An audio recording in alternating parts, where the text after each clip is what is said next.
Samantala, humingi ng 3 araw na extension ng PNP Board of Inquiry o BOI para isumiti ang resulta ng investigasyon nito kaugnay sa engkwentro sa Mamasapano sa Maguindanao. Mula sa Camp Crame sa Quezon City, may ulat on the spot si Salima Refran. Sam? Rafi, humiling nga ng 3 araw pang extension ng PNP Board of Inquiry para isumite yung resulta ng kanilang investigasyon sa Mamasapano clash. Ito ang inihayag ng chairman ng BOI na si CIDG Chief Police Director Benjamin Magalong sa isang press conference dito nga sa Camp Crame kanina. Dapat sana ngayon ang deadline para sa submission ng report. Kasama ang iba pang miyembro ng BOI, ipinakita pa ni Magalong sa media ang mali-malita mga dokumento na kanilang binubusisi at pinag-aaralan. Ayon kay Magalong, hindi nila may susumite ang report ngayon gaya ng unang naipangako dahil marami pa silang inaanalisang dokumento.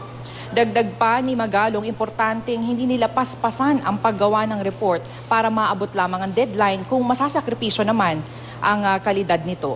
Batid ni Magalong na ang kaliwat ka ng batikos ng umano'y whitewash at agam-agam sa report nila. Pero gate niya, totoo at nasusuportahan lamang ng ebidensya ang lalamanin ng report nila. Kredibilidad nila at ng PNP raw ang nakataya dito.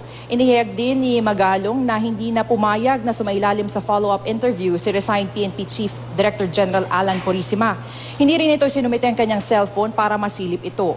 Bukod kay Purisima, may iba ring miyembro ng AFP at MILF ang hindi na nagpa-interview muli o nagsumiti ng kanilang mga telepono para sa investigasyon. Malaki sana may tutulong nito sa investigasyon pero walang kapangyarihan ng BOI na magpatawag ng tao di tulad ng judicial body. Ayon pa kay Magalong, hanggang ngayon ay wala pa rin silang natatanggap na sagot sa hiling naman nila na makapanayam ang Pangulong Noynoy Aquino. Ipinaabot daw nila ang request kay DILG Secretary Mar Rojas. Pero pwede pa naman daw humabol si Aquino sa mga susunod na araw.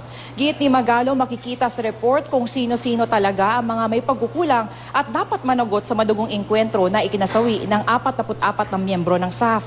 Pero fact-finding lamang ang BOI at hindi sila makakapagrekomenda ng kakasuhan. Gayunman, magandang basehan daw ito ng mga investigating bodies para sa kung sino ang mga dapat humarap sa korte. And we cannot sacrifice yung quality po ng aming report. We cannot sacrifice po yung quality po ng aming investigasyon.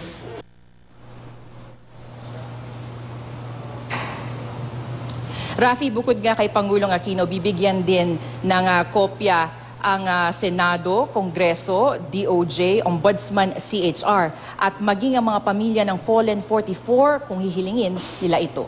At yan muna ang latest mula nga dito sa Camp Crame. Rafi? Sam, nabanggit ba kung yung delay ng 3 days ay dahil fina-finalize pa nila report o may hinihintay pa silang karagdagang mga ebidensya o dokumento na pwedeng maisama dun sa report na yon, Sam? Rafi, ang sabi sa atin kanina ay kumpleto na raw yung mga dokumentong hawak nila.